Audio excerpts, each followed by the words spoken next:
प्रदेशाध्यक्ष पदाचा अखेर सूरज चव्हाण यांनी राजीनामा दिलाय। अवघ्या 24 तासांमध्ये पक्षानं सूरज चव्हाण यांच्यावरती ही कारवाई केली आहे। काल छावा संघटनेच्या कार्यकर्त्यांना सूरज चव्हाण आणि त्यांच्या कार्यकर्त्यांनी लातूरमध्ये बेदम मारहाण केली होती आणि अर्थातच यानंतर राज्यामध्ये एकच संतापाची लाट उसळली। सूरज चव्हाण यांच्या राजीनाम्याच्या मागणीसाठी राज्यभरामध्ये आंदोलनं झाली। अखेर सूरज चव्हाण यांचा राजीनामा आता घेण्यात आलेला आहे। कृषी मंत्र्यांच्या राजीनाम्यासंदर्भामध्ये राष्ट्रीय अध्यक्ष आणि पक्षाचे वरिष्ठ नेते त्या संदर्भातला निर्णय त्या ठिकाणी घेतील। काल घडलेल्या घटनेच्या बाबतीमध्ये सुद्धा सूरज चव्हाण यांचा पक्षाने त्यांना राजीनामा द्यावा असं सूचित केलंय आणि सूरज चव्हाण यांनी महाराष्ट्र प्रदेश राष्ट्रवादी युवक काँग्रेसच्या अध्यक्षाचा त्या ठिकाणी राजीनामा दिला। तर सूरज चव्हाण यांचा राजीनामा घेण्याच्या ऐवजी कृषी मंत्र्यांचा राजीनामा घ्या अशी मागणी छावा संघटनेच्या विजय घाडगे यांनी केलेली आहे। सूरज चव्हाण हा आमच्यासाठी विषयच नाहीये, आमच्यासाठी कोकाटे यांचा राजीनामा महत्त्वाचा असल्याचं घाडगे यांनी म्हटलंय।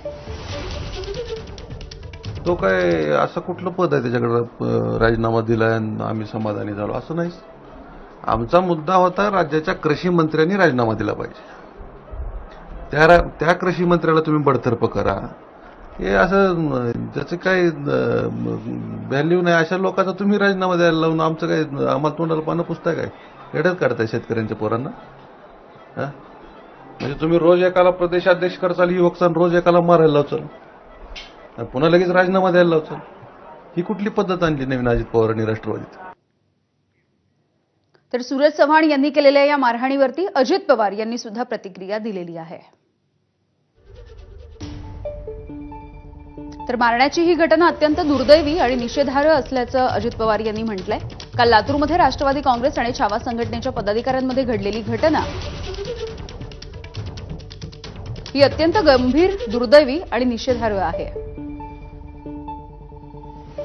कोणत्याही पद्धतीच्या हिंसेला, असभ्य वर्तनाला किंवा असंसदीय भाषेला मी ठामपणे विरोध करतो।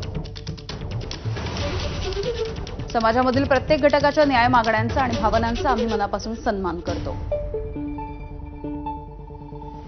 माझ्या सर्व सहकाऱ्यांना आणि कार्यकर्त्यांना मी स्पष्टपणे सांगू इच्छितो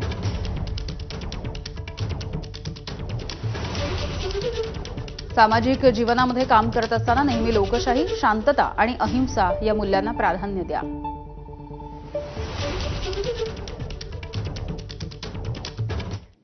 दरम्यान छावा संघटनेच्या कार्यकर्त्यांनी जी कृती केली ती चुकीचीच होती। तटकरेंना तोंडी किंवा लेखी निवेदन द्यायला हवं होतं अशी प्रतिक्रिया छगन भुजबळ यांनी दिली आहे। ज्यांना आपलं म्हणणं मांडायचं आहे किंवा एखाद्या आंदोलनाच्या संदर्भात बोलायचं, त्यांनी सुद्धा जे काही योग्य मार्गाने जे आपलं म्हणणं मांडलं पाहिजे, निवेदनं दिली पाहिजेत। सगळं काय करायचं आहे तर मग ते पक्षाचे प्रमुख आहेत ते ठरवते। पण असं पत्ते फेकणं वगैरे जे आहे ते गैर होतं आणि त्याच्यामुळे त्याच्यातून क्रोध निर्माण होऊन मग तरुणांची जी आहे बाहेर बाचाबाची झाली। तर मनोज